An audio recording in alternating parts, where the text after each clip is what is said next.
प्यारे बच्चों, मैथमेटिक्स में शालीनता के साथ आगे बढ़ जाएं। मैंने आपको कहा कि लाइन तमाम पॉइंट्स की फैमिली है। बस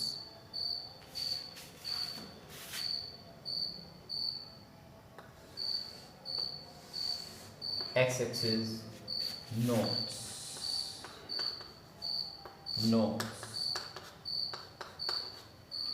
and basic starting of straight line very important. एक एक पॉइंट्स पर विचार करेंगे।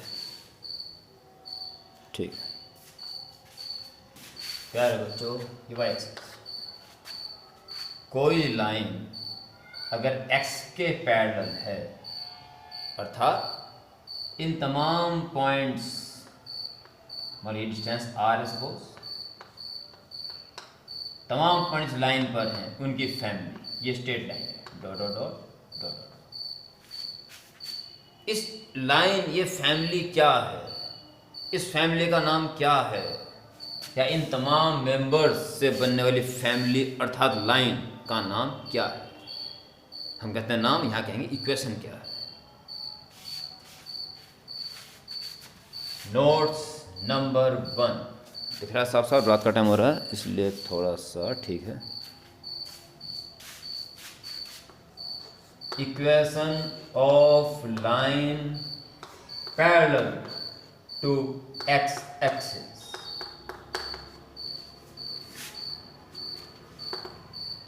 देखिए इसके कोऑर्डिनेट क्या हो जाएंगे, समथिंग कॉमा आर, इसके something comma r, something comma r, यानी वाई की वैल्यू आर ही आनी है।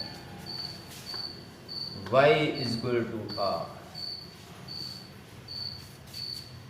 अगर ये 5 होगा तो y is equal to 5 is the straight line equation. Number 2, equation of line parallel to y axis, x is equal to r। क्या था आपका सिचुएशन देखते हैं, ये y के पैरेलल है और डिस्टेंस अगर r है तो हर जगह x की वैल्यू r देखने मिलेगी, y कुछ भी हो सकता है। जब तक x इतना ही रहेगा वो ये लाइन y की पैरेलल रहेगी। ओके। नंबर 3,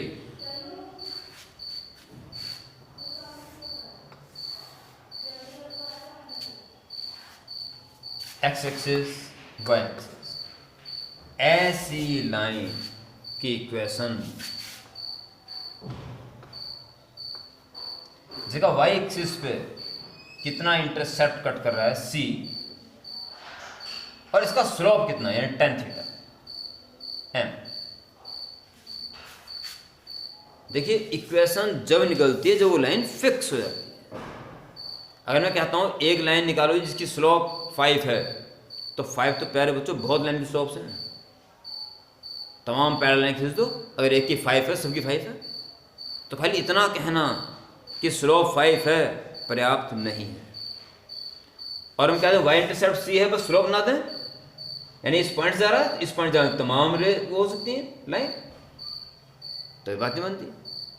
परंतु अगर हम स्लोप और इंटरसेप्ट दोनों दे दें तो लाइन बेचारी फंस जाती है, क्योंकि ये लाइन स्लोप को मेंटेन रखते इधर उधर नहीं जा सकती क्योंकि सी चेंज हो जाएगा, और इसी सी को मेंटेन रखते टर्न नहीं कर सकती क्योंकि एम चेंज हो जाएगा, फंस गई बेचारी।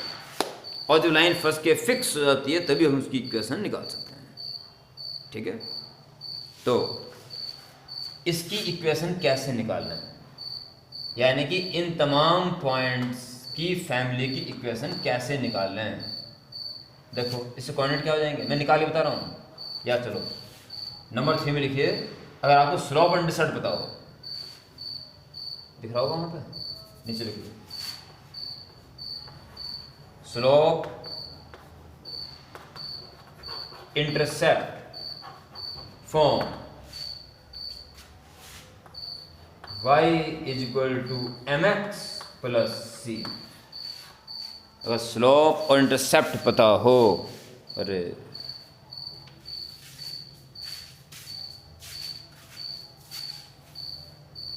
Slope of intercept form y is equal to mx plus c।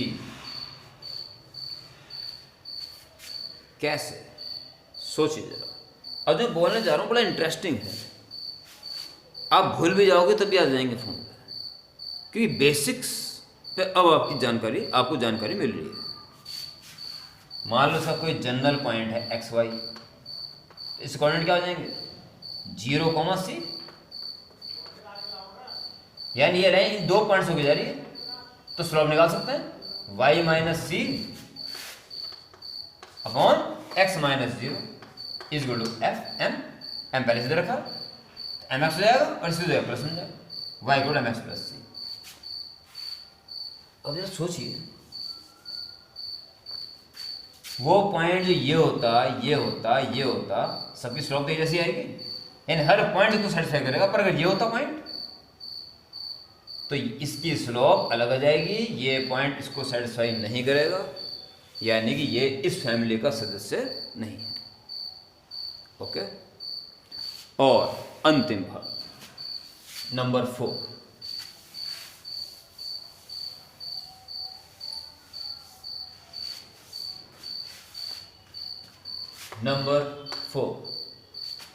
ऐसी लाइन की इक्वेशन जिसका स्लोप पता हो और एक पॉइंट पता हो, x1 y1। ऐसी लाइन की इक्वेशन क्या हो? खाली स्लोप दिया होता तो बहुत सारी हो सकती है पैरेलल लाइंस, और केवल पॉइंट दिया जाता तो इस पॉइंट जाने वाली बहुत सारी लाइन हो जाएंगी, पर दोनों दे देंगे तो फिर लाइन फिक्स हो जाएगी। इसे बोलते हैं point slope form. Point slope form क्या हो जाएगी?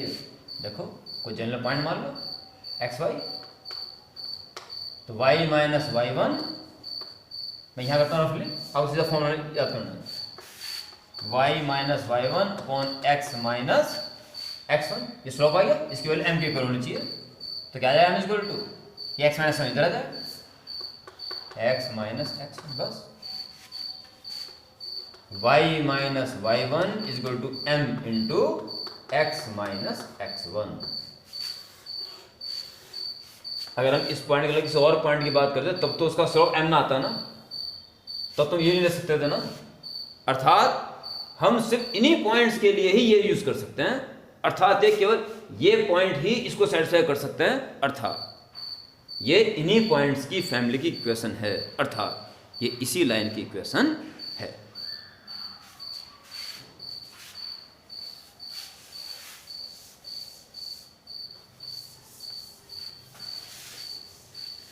कॉन्सेप्ट को क्लियर करते हुए, इसका प्रूफ करते हुए इतना टाइम लग गया, इसलिए फास्ट 4 बातें रिवाइज कर लें। नंबर 1, जो लाइन एक्स एक्सिस के पैरेलल होगी y इक्वल टू आर, जो y के पैरेलल होगी x इक्वल टू आर।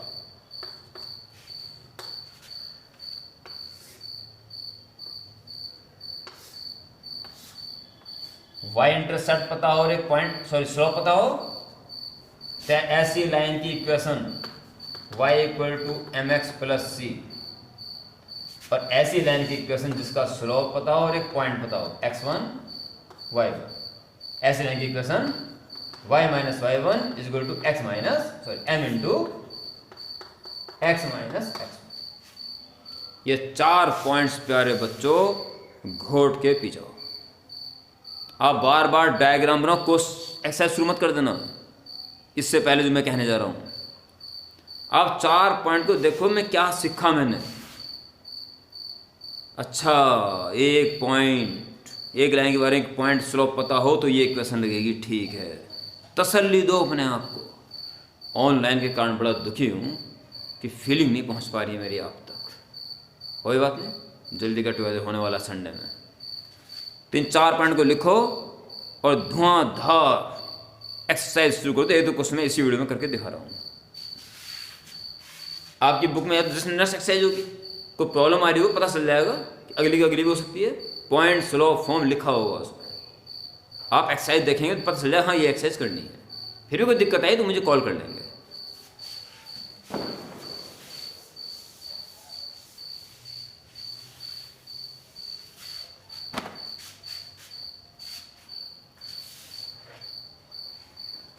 जो बुक मेरे पास है उसके अकॉर्डिंग अगर चलें, find the equation of line parallel to y axis. Question number 1, तुरंत x इक्वल टू लिख दो। पहले तरीका करने का, तो y के पैरेलल का x इक्वल टू कुछ होना है निश्चित। Find the equation of line parallel to y axis and distance 3 units to the origin.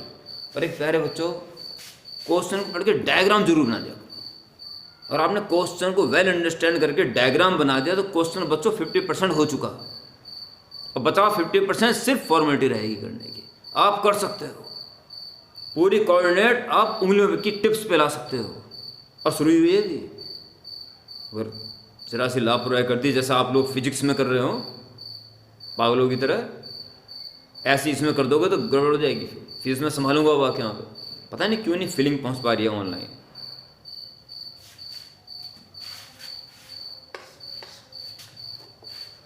y के पैरेलल है और ओरिजिन से 3 डिस्टेंस पर है। y के पैरेलल ओरिजिन से 3 डिस्टेंस, क्या हो जाएगी? x इक्वल टू 3, ये होगी इसकी equation.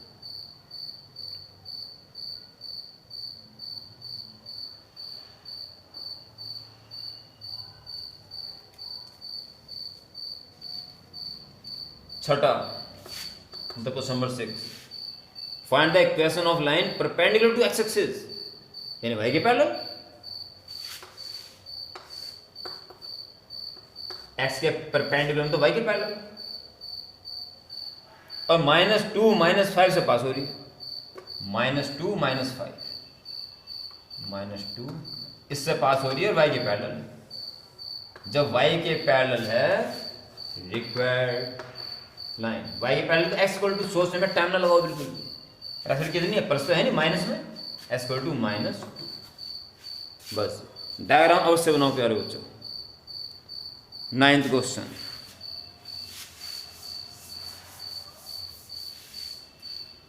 Question number 9, determine the equation of line passing through, एक पॉइंट दे रखा और स्लोप दे रखी।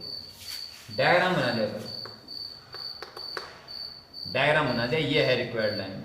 इसके बारे में कहा उसने -2, 3 से पास हो रही है और having slope -4। Required line, formula याद होना चाहिए। गेट टुगेदर में सारे फॉर्मूले सुनूंगा मैं, इसके कोऑर्डिनेट ज्योमेट्री के। तुरंत अगर पॉइंट स्लोप पता है, इस तरह से जैसे मैं बोल रहा हूँ, y - m × x-1, थोड़ा slow, y - y1 = m × x - x1, परंतु ऐसा कभी भी नहीं slope intercept form y = mx plus, नहीं y ये ना हो, और ऐसा हो रहा है तो ग्रुप लेफ्ट कर दो। आप मुझे भी ना कहो इस तरह में रिमूव कर दीजिए, लेफ्ट कर दो, कुछ भी नहीं है। आप चाहो तो परचम गाड़ सकते हो कि कुछ कर रहे हैं। y - y1 3, स्लोप m -1, और x - x1 -2, तो प्लस y - 3 = -4x - 8, सबको दे दिया। 4x प्लस का हो गया, प्लस का y, और 8 - 3 5 = 0। ये इस लाइन की इक्वेशन है। इस लाइन में जितने भी पॉइंट होंगे सब के सब इसको सेटिस्फाई करेंगे। इस पॉइंट के, इस लाइन के अलावा कोई भी पॉइंट होगा वो इसको सेटिस्फाई नहीं करेगा, उसकी वैल्यू इसमें रखोगे तो 0 नहीं आएगा। ओके, इसके बाद कौन सी एक्सरसाइज में शुरू करनी है, आइडिया हो गया पूरी तरह से। अपनी हिम्मत के ऊपर वो करो, भरोसा रखो। आप कोऑर्डिनेट ज्योमेट्री में अब तक 2 लेक्चर्स में जो आप ये इसके कॉन्सेप्ट जान चुके हो, ये मुश्किल से 5 मिनट के अंदर रिवाइज होने वाले हैं, यानी सब कुछ अभी आपके हाथ में है। प्यारे बच्चों शुरू हो जाओ। कोऑर्डिनेट ज्योमेट्री पे तो परचम गाड़ दो अपना, एक कॉन्फिडेंस आ जाए। कोऑर्डिनेट ज्योमेट्री, हाँ डन, बिना क्वेश्चन देख के आप कह सको कुछ भी हो कोऑर्डिनेट ज्योमेट्री में ले आओ, मैं कर दूंगा। ऐसी स्थिति चाहिए बच्चों आपकी। जय हिंद।